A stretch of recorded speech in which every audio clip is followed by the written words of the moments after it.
I didn't talk to anybody, but from what some of the deputies were saying that, or my attorney team coming in and said, this is like, they've got people from Australia, England, and all kinds of people trying to figure out what's going on. So, did they send you any of the letters, like fan mail or anything?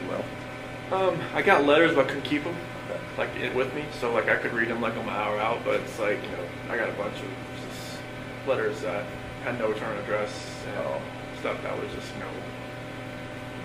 not very good letters. Yeah. So okay. They came from a weird perspective, didn't they? From what we had heard.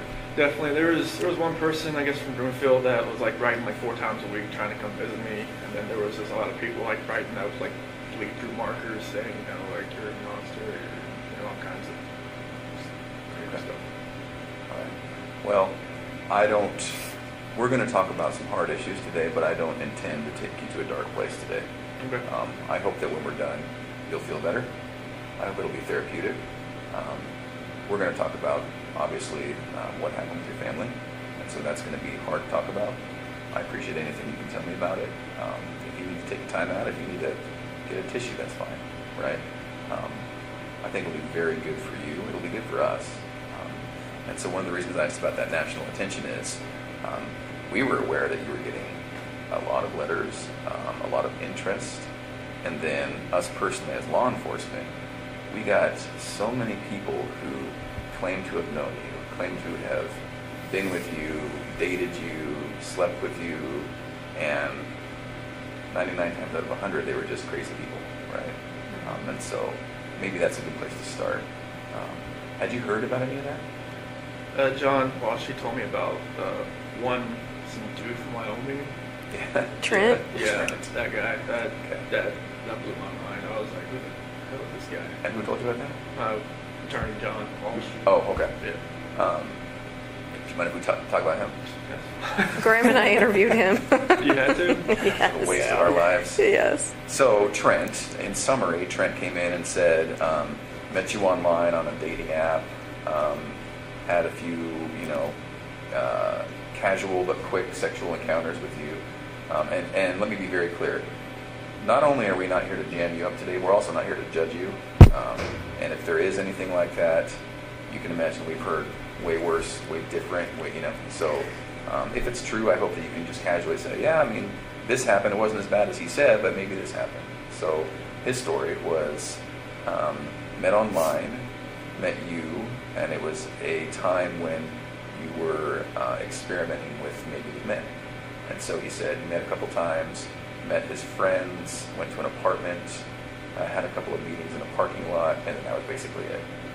Does any of that sound familiar? Okay. No, I never met the guy. Okay. All right. Yeah, he talked about being in your truck with your girls, like the whole 9 yards. So. Okay. No. All right. I've never even been to Wyoming, let alone Okay. driven up there to see somebody. Yeah. And so this is maybe a weird question for you. Do you have any gay experience? No. Okay. Any interest? No. Okay. Never had a time experimented, wondered? No. Okay. Is it possible that he found you instead of you finding him? From what John told me, he found me on like a WhatsApp. Yeah. I don't even have that app. Okay. You had my phone, so Okay. you could probably, Yeah, we know. you could probably saw what app I had. But I've never even heard of the app, but Okay. apparently, he told me, I met him through a rehab center or something. Is that what he said? No, that was another guy. Oh, okay. Yeah. Yeah. It was totally, I had no idea. So did you see a picture of him on the news or anything? John showed me a picture of him. Okay. He was like, this guy? I'm like, John was kind of, making fun. He was like, do you know him? Sure.